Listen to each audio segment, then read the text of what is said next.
I want to especially thank the LST 393 for allowing us to not only hold some meetings on the ship, to have this event here tonight.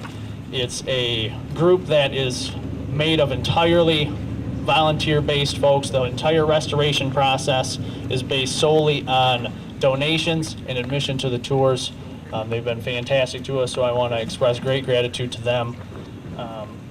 If you haven't taken a tour of it yet, I got to tell you, it's fantastic. You have to take a tour of the ship. I was fortunate enough to take a tour of it a few weeks ago, and walking through some of the exhibits, seeing the names and photos of a lot of men and women that served this country, and many of which gave their very lives for it. Just a wave of emotions come over you as you walk through that. So if you haven't gotten a chance, please do. It's fantastic. It represents essentially what America is. It stands for liberty. It stands for freedom.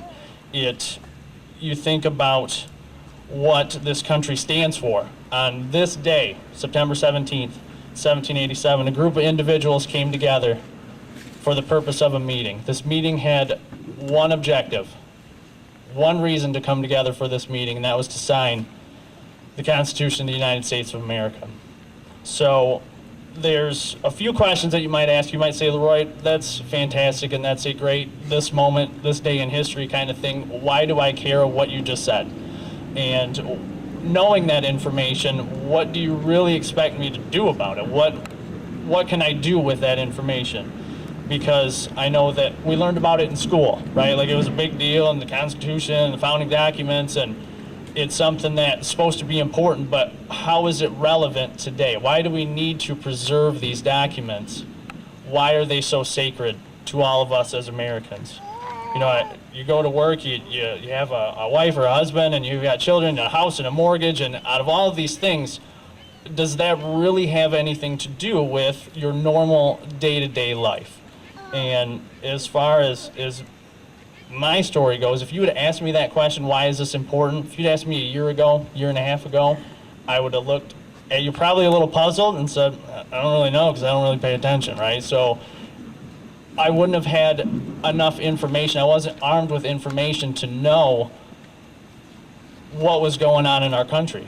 So you figure during last summer, early fall, I started to watch TV a little more. I started to read the newspaper a little more, and to be honest with you, it kind of freaked me out because I started to have this weird allergic reaction where my fist started forming, and I'm shaking it at the TV, and I don't understand why that is, and I've got this weird feeling in my stomach to where it wasn't ever there before, and I didn't understand why it was because I didn't have enough information to know why I felt that way. I just kind of felt something was missing or something was off.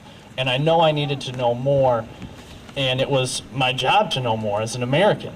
So with that, it is something that we're fortunate enough today. We've got a great group of individuals that are going to talk about their specific part of expertise on the Constitution.